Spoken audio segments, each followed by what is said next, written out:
diffuses a current intellectual, social landscape. And this new thing of one to many, what's that all about? Oh, if we're living in a time when there's communications overload, right, it's not letters that are overloading us, maybe it's blogs that are overloading us. Okay, if it's blogs that are overloading us, is this a different thing from what Henkin was talking about, this cultural moment that binds us together? So we're not binding ourselves in the ways that letters do, we're doing something different. Is it just we're filling our life with words from strangers?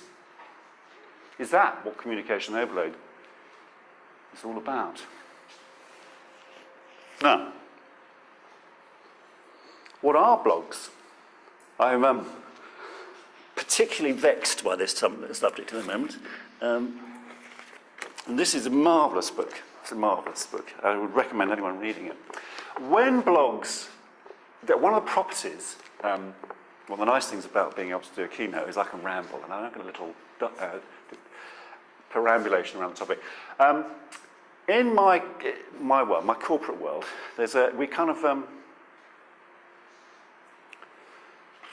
we're dictated to by kind of West Coast gurus. And the West Coast gurus make their pronouncements and Wired magazine picks them up. And they go to Seattle and Bill Gates and the rest of the board sit there and are entranced by Clay Shirky, for example. And then this is fused down into what we should be thinking. And one of the things that was argued 10 years ago was that blogs were this fantastic thing called the digital commons.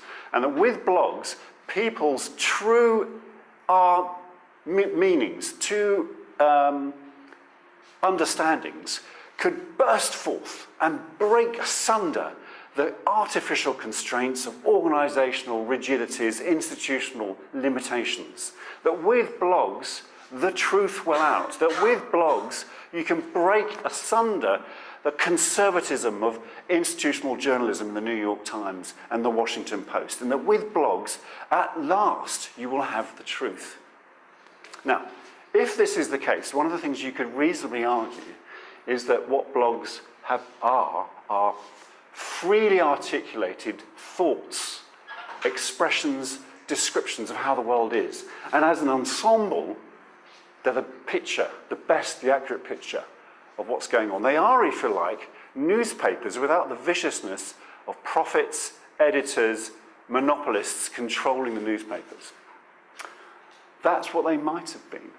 This might have been what they've evolved into. But those of you who do blog, those of you who bother to glance at your own blogs, those of you who tweet will know that blogs and tweets are not about calm reflection. They're not about diligent, pedantic articulation. They are about viciousness, they're about gossiping, they're about spite, they're about instant, passionate responses to things. And the things you respond to are what other bloggers have just posted. It's a contagion of agitation, and it's fantastic. Part of the contagion, of course, is reflected in the way that you type, the way that you express, the synonyms, the weird syntax. It's a new hubbub. It's gossiping, it's blog speak. It's not something that, for example, the reason why I'm agitated about this is because a lot of money has been spent on a new product which will, from the company you can probably imagine, that goes through the blogosphere and identifies the true topics. Does gossip have true topics? And one of the things it can do, it can give you a history, as if blogs were a record of factualities.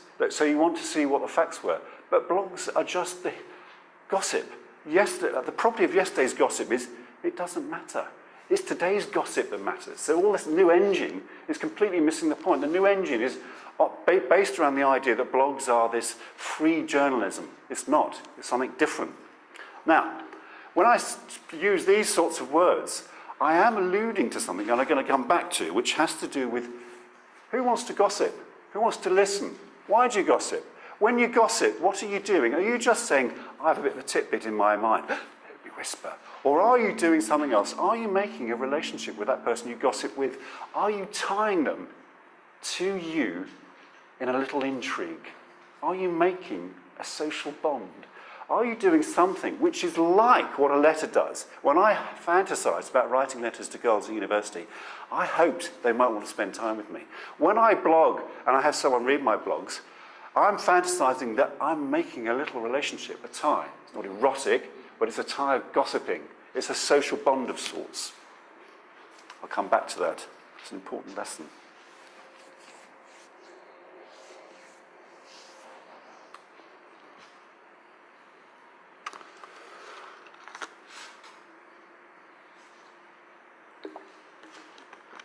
Okay. As I said, I'm going to perambulate. Communications overload. Okay. Let's look at it differently. Let's just count. Writing then, emailing now, right? My mother told me to write. My mother never wrote, but she sort of suggested, she was intimating, well, decent people, proper people, educated sons would have written. I was of an age where the world was shifting, that paper was becoming profoundly unfashionable, and digital means of expression were becoming modish. I got my first Atari computer when I was halfway through my PhD, so I started with ink and ended up with a keyboard. And what do you find, though, if you think back and think, okay, I was in that awkward moment between the age of letter writing and the oncoming of the age of email. Is it the case that there was an age of letter writing? If you look at the statistics of letter writing, one imagines Victorians, people travelling around the world, would write letters a lot. That's what they did, isn't it? That's what they spoke. That's why my mum said write a letter.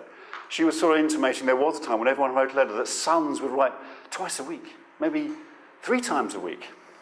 There was a time when people wrote, whereas now we don't write. Now perhaps we email. Perhaps also there's a suggestion that maybe people were writing these long letters, because letters take a time, because they had less to do. And after all, these days we're so busy doing email, how can I possibly have time to write letters? So therefore, people who did write letters in the Victorian times, they must have had more time. After all, they had no email. And in any case, they weren't doing as much. We're so much busier. We've got internet, we've got YouTube, we've got friends, we've got Facebook. How could you possibly write letters now? Then they didn't have these things. They must have written. Of course they'd written. They had nothing else to do. So what do you find? Well, if you look at the figures, no one ever wrote many letters, except eccentrics, except people like Gladstone, who wrote 12, sometimes 20 letters a day of more than 10 pages each. If you look at the figures, for example, in the UK for households and deliveries to households, a UK household is between about 1840 and about 1890, or up to the First World War, would receive approximately 1.5 letters a week. And a household isn't one person. A household is a household. And those letters would include bills, letters from the bank manager, letters from the government, letters from the civil service. So the idea that my mother was kind of positing, write to me, because there was a time when you write, even though that was dying, was a kind of myth. No one's ever written many letters. Now, if that's the case, why is it that people like Penkin argue that letters are so special? Well, one of the reasons it might be so special is because if you do get a written letter from someone you know, whoa, what a big deal. This is my first letter in 6 months. Really, this is how it was. Now what's interesting about this is how it was in the heyday of letter writing. This is also how it is now. If you receive a letter, 1 letter a year, you are like a Victorian. This is not special. This is not some old dude you're hanging out with who weirdly writes you love letters in ink. This is normal, receiving 1 letter a year. This has always been normal.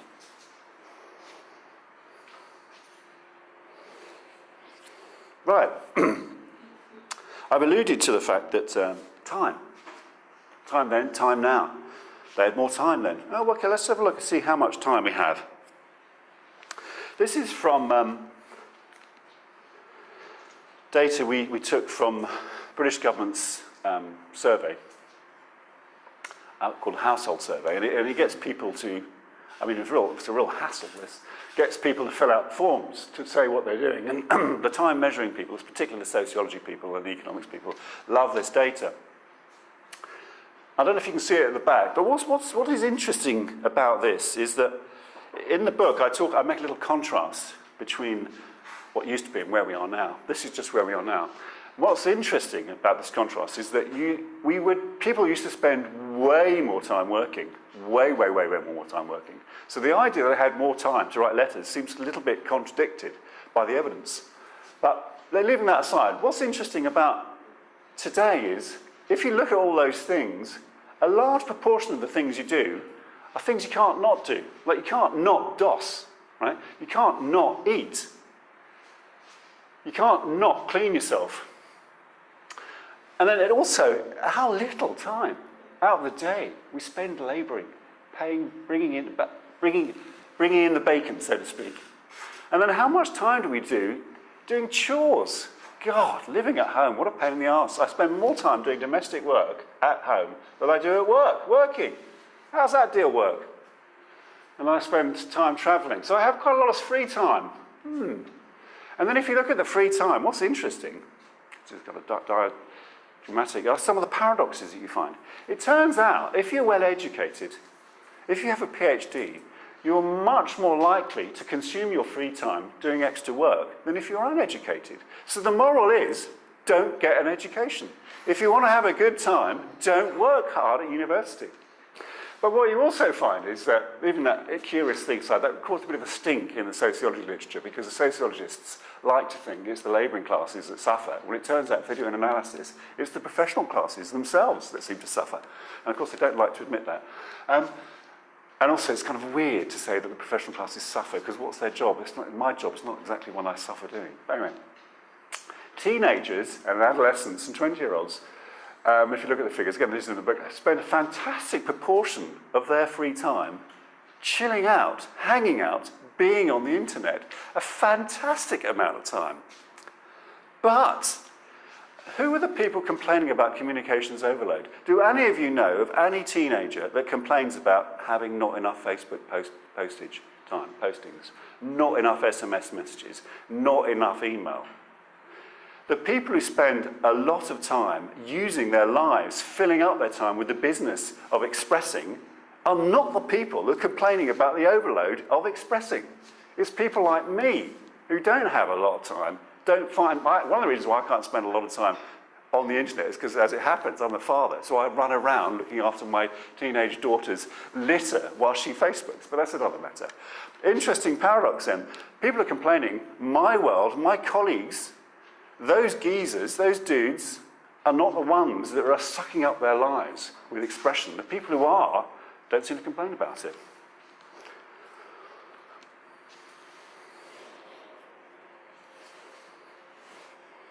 Right. So let's think about another way of thinking about it. Communications studies, media studies. They've come up with an analysis, a kind of technique for calculating overload. And they reckon there must be objective proof that there's overload. They figured out that you can take a fella, take a lady, put them in a box, call it a laboratory, give them some text, time, how long it takes them to read the text. Right? They reckon that you can prove that people consume 240 words per minute. This is provable, they reckon. Therefore, you can then extrapolate that. These people like Newman, to tell them, what recently said, okay, if that's the objective processing capacity of the person, well, let's go and look at home and see what's coming in terms of words. Let's look at radio, that's words. Let's look at TV, that's words. Let's look at newspapers, that's words. Let's look at internet, that's words. How much time is there? Can they process it all? And they say, words are coming into the home. We must be overloaded. They say it's an objective proof. We're overloaded. When I read that, though, I was kind of struck. My tiddler, who's 9, he and I get up early in the house while the teenagers slumber. And he has bucket loads of cereal. And he reads every word on the back of the boxes. And I get the paper and I read the words and I kind of think, oh, I'm virtuous, I'm learning. And then I put the kettle on and make some tea. And actually, Tatham and I have one thing in common. None of the words we've consumed have gone anywhere. They've gone into our eyes and maybe sort of disappeared at the back of our heads.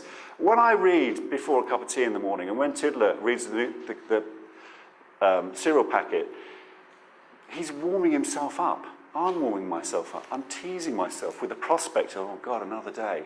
I'm not